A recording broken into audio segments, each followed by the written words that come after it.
खाद्य प्रसंस्करण क्षेत्र, चुनौतियां और अवसर।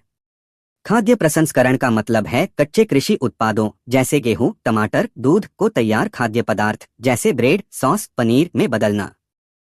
मुख्य चुनौतियां, चैलेंजेस। खराब बुनियादी ढांचा, गांवों के पास कोल्ड स्टोरेज, वेयरहाउस और आधुनिक मशीनें कम हैं। इससे प्रोसेसिंग का काम महंगा हो जाता है। अपर्याप्त सप्लाई चेन, खेतों से फैक्ट्री तक कच्चा माल लाने की व्यवस्था टूटी फूटी है। इससे माल खराब हो जाता है। कठिन नियम और लाइसेंस, प्रोसेसिंग यूनिट शुरू करने के लिए सरकारी लाइसेंस और नियम बहुत जटिल हैं, जिससे नए लोग इस क्षेत्र में आने से डरते हैं। बड़े अवसर, अपॉर्चुनिटीज। कच्चे माल की अधिकता। भारत दुनिया में सबसे ज्यादा फल, सब्जी और दूध पैदा करता है, जो प्रोसेसिंग के लिए कच्चा माल उपलब्ध कराता है। बढ़ती मांग, शहरों में डिब्बाबंद, पैकेज्ड और तैयार खाने, रेडी टू ईट की मांग तेजी से बढ़ रही है।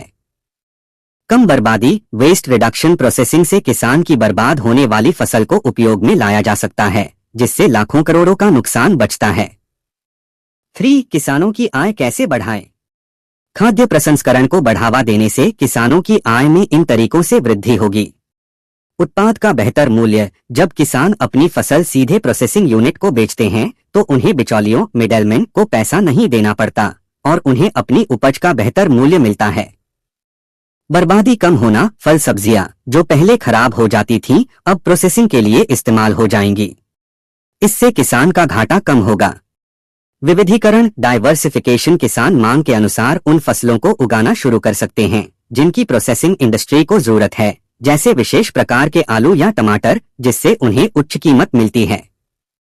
नियमित बाजार। प्रोसेसिंग इंडस्ट्री को साल भर कच्चे माल की जरूरत होती है, जिससे किसानों को स्थायी, रेगुलर बाजार मिल जाता है और वे सिर्फ कटाई के समय की बिक्री पर निर्भर नहीं रहते।